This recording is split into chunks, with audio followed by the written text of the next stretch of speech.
Hello my dear students. आज हम लोग देखेंगे G2 पेपर का। ठीक है, जो कि फूड न्यूट्रिशन एंड हेल्थ है।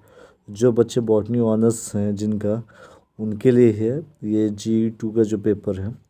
तो इसमें बेसिकली जो पेपर है that is food nutrition and health. और इनका जो पहला यूनिट है that is the basic concept of food and nutrition.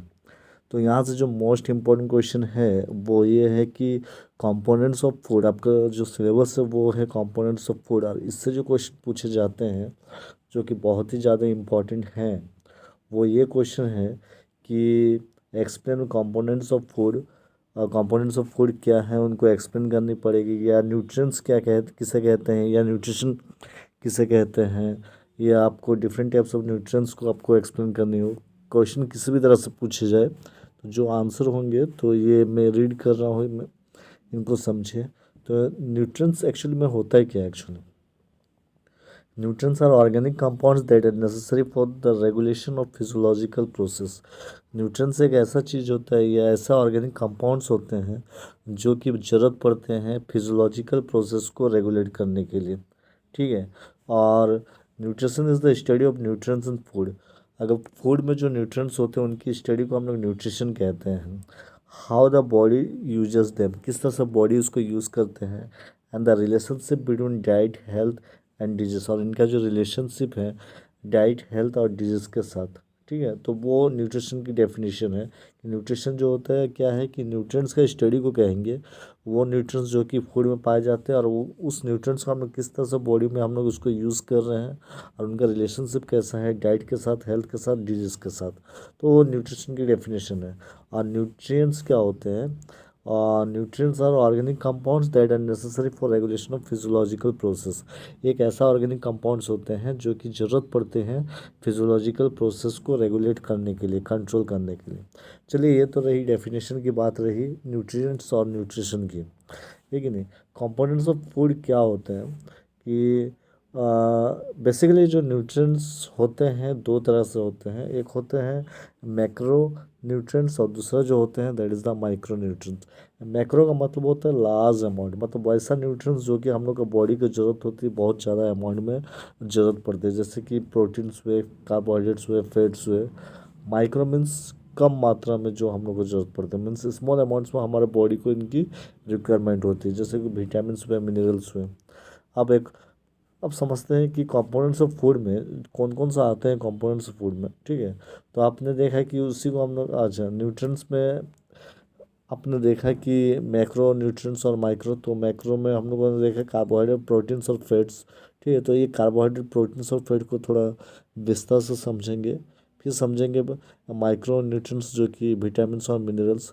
और अगर देखा जाए तो carbohydrate, protein, fat, vitamin, minerals यही सब कंपोनेंट्स ऑफ फूड में आते हैं।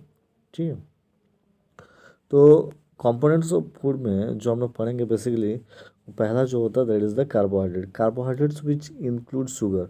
कार्बोहाइड्रेट क्या होता है? इसमें बेसिकली शुगर, फाइबर, स्टार्च, ये सब जो होते हैं, ये सब कंपोनेंट यहाँ पे पाए जाते हैं। और कार्बोहाइड्रेट जो होते हैं वो रोल प्ले करते हैं, मीन्स क्या चीज़ में, हमारे बॉडी को ये एनर्जी सप्लाई करते हैं। ठीक है, वो एनर्जी सप्लाई करते हैं बाय कन्वर्टिंग ग्लूकोज और ब्लड शुगर इनटू एनर्जी। मतलब जो ग्लूकोज है हमारे बॉडी में, और ग्लूकोज को कन्वर्ट कर देंगे एनर्जी में।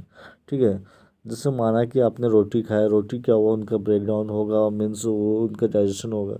लास्ट में वो रोटी में क्या होता है? कार्बोहाइड्रेट होता है। वो कार्बोहाइड्रेट, जो कार्बोहाइड्रेट्स है वो आगे जाके वो ग्लूकोज में कन्वर्ट होगा। फिर ग्लूकोज से ही क्या होता है? ग्लूकोज आपको एनर्जी प्रोवाइड करते हैं।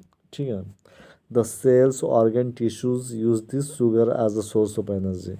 तो ये जो हमारे जो सेल्स होते हैं, हमारे जो ऑर्गन्स होते हैं, टिश्यूज़ होते हैं, वो क्या करते हैं? शुगर को यूज़ करके क्या होता है? एनर्जी को मीन्स एनर्जी को ले लेते हैं। ठीक है, शुगर से।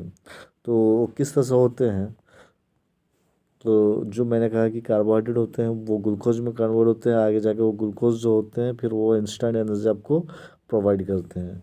अगर मान लो कि एक्सेस ऑफ एनर्जी अगर होंगे, ठीक है, the excess of energy is store in the muscles, या एक्सेस ऑफ शुगर अगर स्टोर हो जाते हैं मसल्स में या लीवर में, तो ये हमारे लिए फ्यूचर के लिए बहुत ज़रूरी पड़ेगी। मीन्स ये आगे जाके, मीन्स फ्यूचर के लिए ये एनर्जी आहिस्ता आहिस्ता बाद में निकलते रहते हैं। जैसे मान लेते कि अगर ग्लूकोज ज़्यादा मात्रा में हो जाता है तो वो ग्लूकोज का होगा क्या, वो ग्लाइकोजन में कन्वर्ट हो जाएंगे। ग्लाइकोजन जो होते हैं अब वो लिवर में जाकर स्टोर हो जाएगा। ठीक है, तो फिर आगे जाके फिर वो जब हमारे बॉडी में ग्लूकोज की मात्रा कम हो जाएगी तो उसमें ग्लाइकोजन क्या होगा, बाहर निकलेंगे, वो ग्लूकोज में कन्वर्ट होकर हमारे ब्लड में जाएंगे, फिर लास्ट में उसको हमको एनर्जी उससे मिलती है।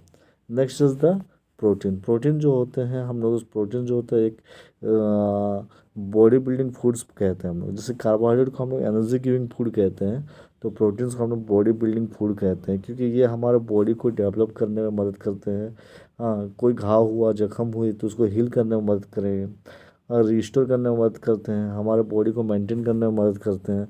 और ये जो प्रोटीन्स होते हैं मिल्क, बीन्स, एग्स, मीट में पाए जाते हैं, और ये बहुत बड़ा रोल प्ले करता है हमारे बॉडीज़ को। नेक्स्ट समझते हैं फैट को। फैट जो होते हैं, आपको पता है कि कार्बोहाइड्रेट के द्वारा भी हमें एनर्जी मिलती है और फैट्स के द्वारा भी हमको एनर्जी मिलती है। तो अगर देखा जाए तो कार्बोहाइड्रेट से ज़्यादा एनर्जी हमको फैट से मिलती है। ठीक है ना। और फैट जो होते हैं they are necessary for the body absorption of vitamin A, D, E and K. और ये ज़रूरी होता है, ये क्या करता है हमारे बॉडी को में जो विटामिन्स होते हैं जो एब्जॉर्प्शन कर विटामिन को एब्जॉर्प्शन करने में मदद करते हैं।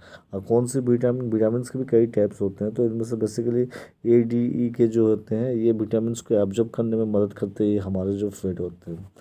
फैट भी सैचुरेट दो तरह का हो सकते हैं, सैचुरेटेड फैट्स, अनसैचुरेटेड फैट।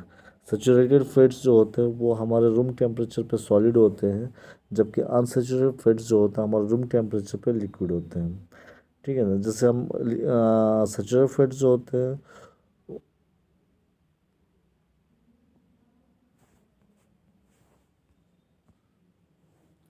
ये जो सैचुरेटेड फैट होते हैं वो क्या होता है, सॉलिड होते हैं। यहाँ पे क्या होगा, सॉलिड होंगे। ठीक है, सॉलिड एट रूम टेम्परेचर होंगे, जैसे कि बटर हो गया। और जबकि अनसैचुरेटेड फैट्स जो होता है वो लिक्विड होता है, जैसे कोई भी वेजिटेबल ऑयल की बात कर लेते हैं। Next is the word vitamins की बात करते हैं। तो विटामिन्स जो होते हैं वो आपको पता है कि vitamins are involve in wide range of biological activities. हमारे जो बायोलॉजिकल एक्टिविटीज़ के लिए विटामिन्स जो होते हैं वो इन्वॉल्व होते हैं। They assist our bodies by protecting them from a variety of elements. हमें ये जो विटामिन्स होते हैं हमारे बॉडी को क्या होता है, कई सारे बीमारी से क्या होता है, प्रोटेक्ट करते हैं, बीमारियों से बचाते हैं। ठीक, vitamins are necessary for supporting healthy eyes. हमारे जो आँख होते हैं उनको हेल्दी रखने का काम जो होता है विटामिन से होते हैं। और विटामिन्स भी दो तरह के होते हैं, एक फैट सॉल्युबल विटामिन होते हैं, वाटर सॉल्युबल विटामिन होते हैं।